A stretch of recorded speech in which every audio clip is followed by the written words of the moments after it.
Hi friends, இங்கே பாருங்கள். நம்ம கொய்யா மரத்துலேருந்து அணில் கூடு வந்து இது சரி மழையாக இருந்தது. அந்த மலையில் வந்து பாருங்கள், கொய்யா மரத்து மேலே பூச்செடி இருந்தது. அது படர்ந்து கொய்யா மரம் ஃபுல்லாக ஆயிடுச்சு. அந்த வெயிட்டு தாங்காமல் கீழே சாஞ்சது பாருங்கள். அந்த கூடு வந்து கீழே விழுந்துருச்சு.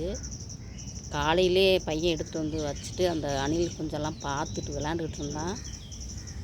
நான் சொன்னேன், பாவம்டா, அது வச்சிரு, ஒன்றும் பண்ணாத, அதோட தாய் வந்து எடுத்துகிட்டு போயிடும் அப்படின்ட்டுன்னு.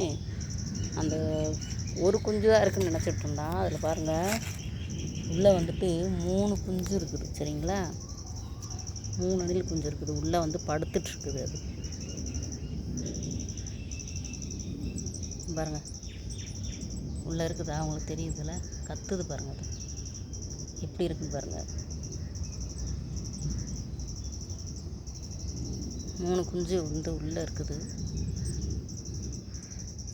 இது கத்துற சவுண்டு அவங்க அம்மாவுக்கு கேட்குதான்னு தெரியல, பட் உள்ளே இருக்குது. உள்ளே இருக்குது பாருங்கள்.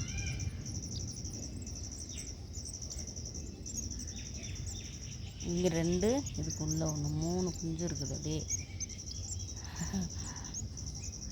பார்க்க பாவமாக இருக்குதுங்க.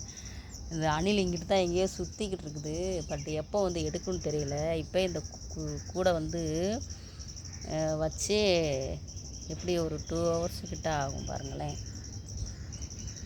எப்படி இருக்குன்னு பாருங்கள். இதுக்கு முன்னாடி இந்த மாதிரிலாம் கூடு விழுந்துருக்குது வேறு மரத்தில் இருந்து. நம்ம வீட்டை சுற்றி மரம் இருக்கிறதுனால நல்லா கொஞ்சம் உயரமான பகுதியில். 2வது, நம்ம சாமி ரூம் பக்கத்தில் வந்து ஜன்னல் ஓரத்துலலாம் வந்து கூடு கட்டி வச்சுருக்குது. இப்படிலாம் குஞ்சு கீழே விழுகும் போதெல்லாம் எடுத்து வச்சுருவோம். அது வந்து எடுத்துகிட்டு போயிடும். இன்றைக்கி பாருங்கள், 2 hours மேலே ஆயிடுச்சு. இதுவும் கத்திக்கிட்டே தான் இருக்குது. பட்டு அந்த தாய் அணில் எங்கேயோ கத்திக்கிட்டு இருக்குது. பட் இங்கே இருக்கிறது வந்து அதுக்கு தெரிய போடல இருக்குது.